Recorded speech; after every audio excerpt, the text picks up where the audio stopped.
messieurs, bonsoir et merci de rester fidèles au programme de la télévision du Burkina. Au menu de ce flash d'information, le Conseil des ministres qui s'est tenu ce mercredi 16 janvier 2019.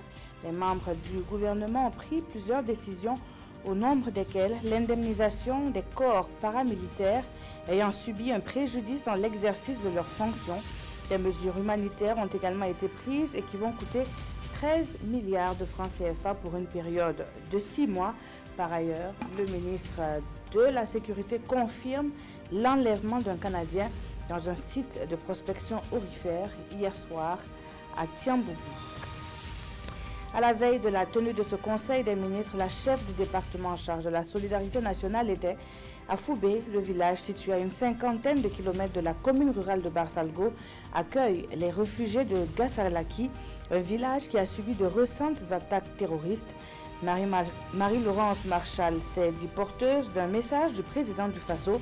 La compassion, mais aussi le soutien du gouvernement est indéfectible pour ces déplacés estimés à plus de 5500. Elle leur a fait cas du protocole de prise en charge qui sera déployé dans les heures à venir. Le procureur du Faso près le tribunal de grande instance de Banfoura face à la presse était ce matin dans la cité du paysan noir avec comme ordre du jour le drame survenu à Nafona. Comment en est-on arrivé à la mise à mort des 2 policiers? Tout serait parti de celle accidentelle d'une habitante du village. Les 2 officiers de police étaient dans ce village le 12 janvier dernier dans le cadre d'un conflit foncier qui oppose 2 familles. La Direction générale des impôts fait sa rentrée ce 16 janvier, la 4e du genre, qui a pour ambition de mobiliser près de 860 milliards de francs CFA en 2019, un défi qui sera relevé fois du premier responsable de la structure. Cela passe par des mesures d'élargissement de l'assiette fiscale.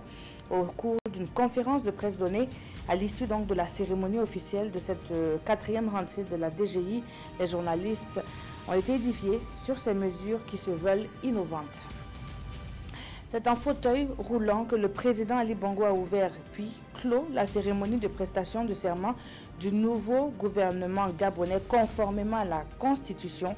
Le Conseil des ministres qui avait été envisagé n'a finalement pas eu lieu et la raison officielle avance que la passation de service entre les différents ministres n'avait pas encore eu lieu.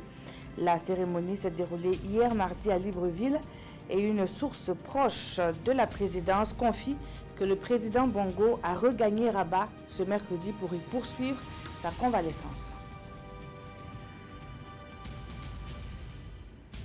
Merci d'avoir suivi ce flash. L'information, c'est à 20 h avec l'édition du journal. J'aurai le plaisir de